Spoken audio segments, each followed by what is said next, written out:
If you've looked at the Creating the Future model or watched the video, this is essentially that model with a strategy adoption piece added.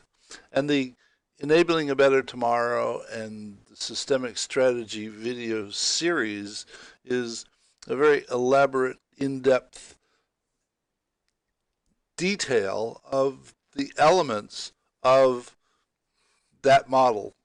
And this is a sort of a quick summary of the 17 or 19 videos that are part of that sequence, so that you begin with a situation. You need to understand the situation in terms of what it is, not why it's the way it is, but rather just what the situation is at present, the assumptions that you bring to the puzzle in terms of thinking about that situation being the way it is, and the behavior patterns that have led up to that situation being the way it is. Then, based upon that portion, one needs to pursue an understanding in terms of the network of interactions that are responsible for producing those patterns of behavior leading up to the situation the way it is, identifying and involving the stakeholders who were responsible for creating the model that exists that's responsible for that pattern of behaviors, and identifying the boundaries so that one understands, well, one and the stakeholders understand which elements are the responsibility of which stakeholders, which elements are part of the addressable system, the collection of elements that needs to be attended to alter the situation tomorrow, and which elements interact that are part of the environment that you may have to figure out how to deal with, though you're not going to alter them because they're outside of the domain of responsibility. So once you identify the model and the stakeholders understand why the model is the way it is and where the boundaries are, it's appropriate then to once again evaluate, look at all of the assumptions that have been brought into the mix in the things that have been developed to this point. We make assumptions all the time. Seldom are we actually conscious of the assumptions that we are making when we decide upon things, though many of the assumptions that we make when we decide upon things are flawed. And if we employ those flawed assumptions, the actions that we take will turn out are very unlikely to produce the result that we're attempting or expecting to produce.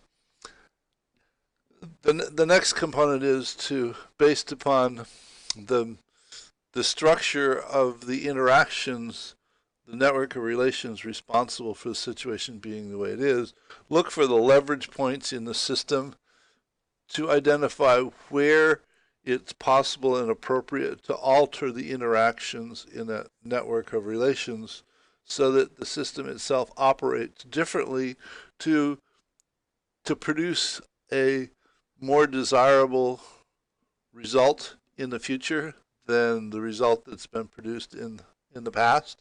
And based upon all of that, develop a strategy. Which elements of that network of interactions that are the responsibility of which stakeholders, and how do they have to alter those elements in such a way that it leads to a different model of interactions tomorrow that produces a different pattern of behavior which actually improves the situation so that tomorrow is better than today.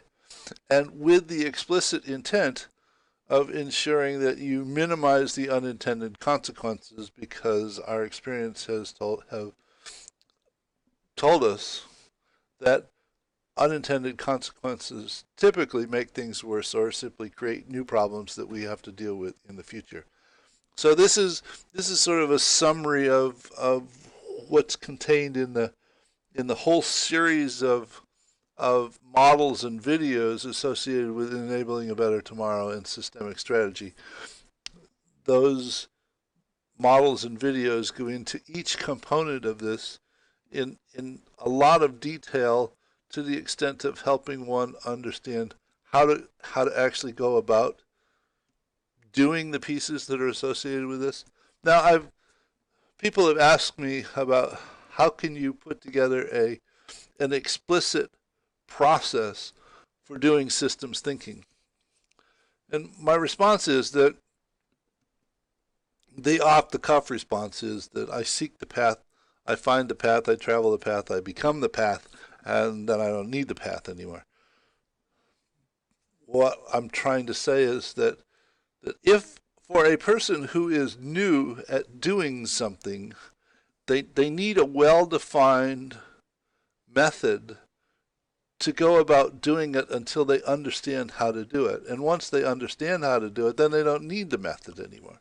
So where, if you go back and look at the Habits of a Systems Thinker video, it talks about habits which are very appropriate for an individual to employ when thinking about how to interact with a system to produce a better result tomorrow, though they give one no sense of how to actually go about any of those pieces. So for an adept systems thinker who has learned through experience how to go about doing all of those things, they don't need a process. So this is sort of the kind of thing that an individual uses to understand a situation. And if an individual goes through all of these steps, it's sort of like doing homework.